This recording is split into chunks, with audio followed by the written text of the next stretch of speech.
दोस्तों, प्रधानमंत्री ने कहा था कि हमें आपदा में अवसर तलाशने होंगे। कोविड का वो दौर था, वो वक्त तो गुजर गया, लेकिन टीवी चैनलों ने इस बात की गांठ बांध ली और जैसे ही मौका मिला गिद्धों की तरह टूट पड़े। भारत पाकिस्तान के बीच इस वक्त तनाव चरम पर है, युद्ध जैसा माहौल है। संकट के इस दौर में टीवी चैनलों ने भी हद पार कर दी है। सबसे तेज बनने के चक्कर में सबसे घटिया रिपोर्टिंग की जो मिसालें इस वक्त पेश की जा रही हैं, वो पहले कभी नहीं देखी गई। अपने किए पर चैनलों को शर्मिंदा भी होना पड़ रहा है, माफी तक मांग रहे हैं, बावजूद इसके उन्हें शर्म नहीं आ रही। ऐसे चैनलों के संपादकों और एंकराओं को एक महिला ने खूब लताड़ लगाई है। क्या कहा है, सुनिए जरा। टीवी पे बैठे लोगों से अपील करती हूँ कि कम से कम अब जो देश के हालात हैं उसमें कम से कम इंसानियत दिखाइए। टीआरपी के लिए कुछ भी करेंगे तुम लोग। कोई पिक्चर का डायलॉग मार रहा है क्या? बॉर्डर पे कोई कंप्यूटर से में लड़ाई चल रही है क्या? शर्म आनी चाहिए तुम लोगों को। जिस माँ का बेटा वहां बॉर्डर पे गया हुआ है, क्या वो माँ के गले से रोटी का एक निवाला उतर रहा है? रात रात भर जागते हैं, भगवान से प्रेयर करते हैं वो लोग, और तुम टीवी पे अपनी टीआरपी के लिए कितनी बकवास कहे जा रहे हो। तुम सुधरने वाले नहीं हो टीवी वाले। पैसे के लिए कुछ भी करोगे, कुछ भी बोलोगे, लेकिन देशवासियों से अपील करती हूँ, टीवी चैनलों की बातों पे भरोसा ना करें। भारतीय सेनाओं पे हमें पूरा भरोसा है। हमारी भारतीय सेनाएं बहुत मजबूत हैं, बहुत बहादुर हैं, और जब हमारी सेनाओं की तरफ से कोई बयान आता है, सिर्फ और सिर्फ उसी पे भरोसा करें। टीवी चैनलों पे या व्हाट्सएप पे या सोशल मीडिया पे जो बकवास चल रही है उस पे भरोसा ना करें। हमारी भारतीय सेनाएं आतंकवाद को खत्म करने में विश्वास रखती हैं, ना कि किसी आम नागरिक को। जय जवान, जय किसान, जय हिंद। दोस्तों, अभी अभी आपने जिस महिला का बयान सुना, इन्हें लेकर भी तमाम दावे सोशल मीडिया पर किए जा रहे हैं। इनका नाम कुसुम गोयत बताया जा रहा है। दावा है कि हरियाणा की रहने वाली कुसुम एक एक्टिविस्ट हैं जो सरकार विरोधी आंदोलनों का पहले भी हिस्सा रह चुकी हैं, जैसे कि 2021 का किसान आंदोलन। इसके बाद महिला खिलाड़ियों ने जिस तरह का आंदोलन किया, उसमें भी ये शामिल रही, ऐसा बताया गया। तमाम फोटोज हैं।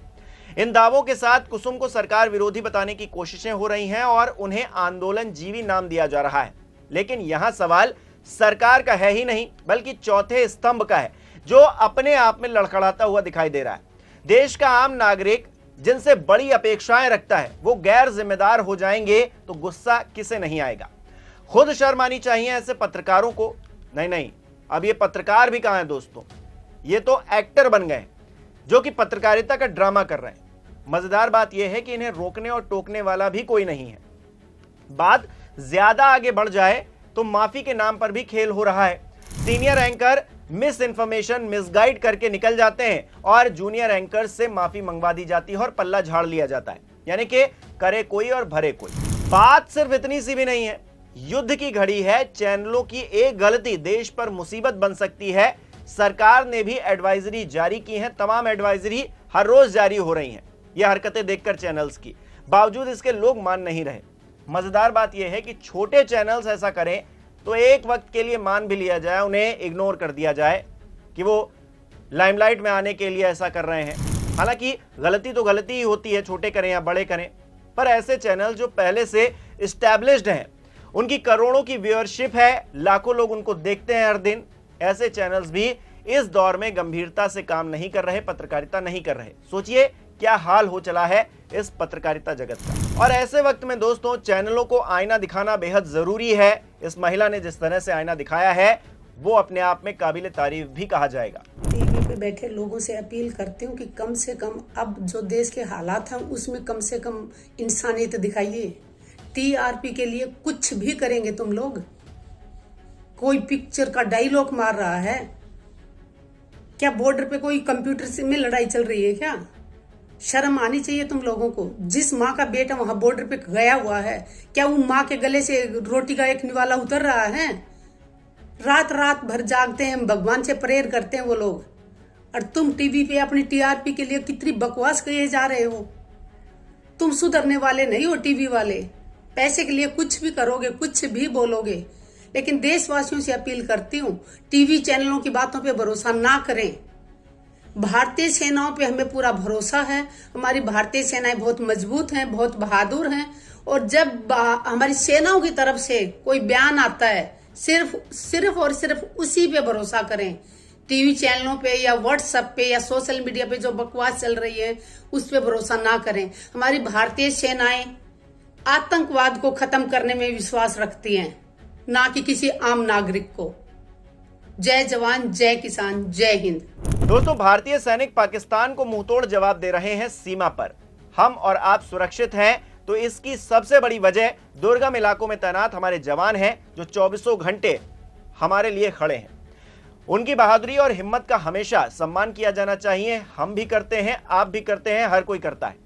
पाकिस्तान के नापाक मंसूबों के आगे वही सैनिक ढाल बनकर हमेशा खड़े रहे हैं और आगे भी खड़े रहेंगे।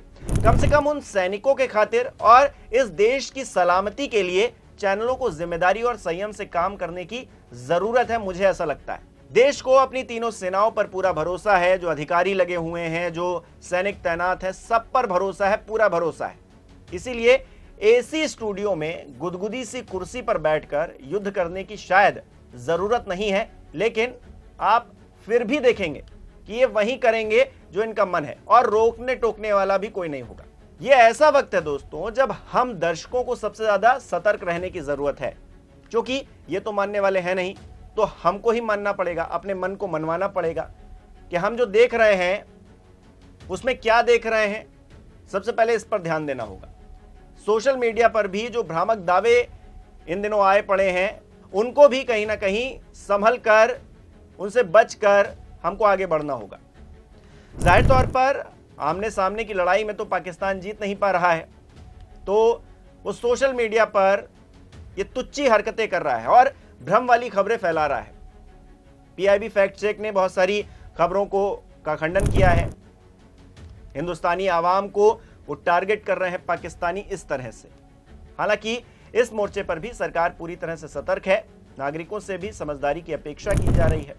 किसी भी पोस्ट या फोटो या वीडियो पर पूरी तरह से भरोसा करने की जरूरत बिल्कुल भी नहीं है, एक नजर में तो कतई नहीं। उसको वेरीफाई करिए, जाकर चेक करिए, जो ऑफिशियल हैंडल्स हैं उनको चेक करिए जाकर कि क्या सच में ऐसा हुआ है।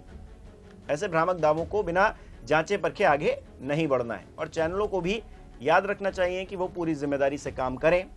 नहीं तो एक महिला ने आवाज उठाई है, कल को और लोग आवाज उठाएंगे। हम भी लगातार गोदी मीडिया के खिलाफ जो है बोलते आए हैं और बोलना चाहिए, क्योंकि चौथा स्तंभ है, हम भी चौथा स्तंभ हैं। हमें भी पूरी जिम्मेदारी के साथ काम करना चाहिए और जो लोग मेन स्ट्रीम मीडिया में है, जिनकी व्यूअरशिप हमसे बहुत ज्यादा है, उनको तो खास तौर पर ध्यान रखने की जरूरत है कि वो जो कुछ भी कह रहे हैं या फिर जो कुछ भी रिपोर्ट कर रहे हैं वो पूरी जिम्मेदारी के साथ करें। जो गाइडलाइंस दी गई हैं सेना की तरफ से, सरकार की तरफ से, उसका पूरा पालन करते हुए अपनी जिम्मेदारियों को निभाएं, क्योंकि सरकार अपने मोर्चे पर काम कर रही है, प्रशासन अपने मोर्चे पर काम कर रहा है, सेना अपने मोर्चे पर काम कर रही है, तो हमें भी अपने मोर्चे पर काम करना चाहिए और वो भी पूरी ईमानदारी के साथ करना चाहिए। कम से कम इस संकट वाले काल में तो हमारी यही जिम्मेदारी बनती है। इससे ज्यादा कोई किसी से कुछ भी नहीं मांग रहा है, बस ईमानदारी से अपना काम करना है। उम्मीद है कि इस महिला की बात सुनकर शायद कुछ लोगों के अकल ठिकाने आ जाए, कुछ लोग सही राह पर निकल पड़े, क्योंकि ये महिला जो भी हो, लेकिन इसकी बातें गलत नहीं है। आपको क्या लगता है, कमेंट करके बताइए।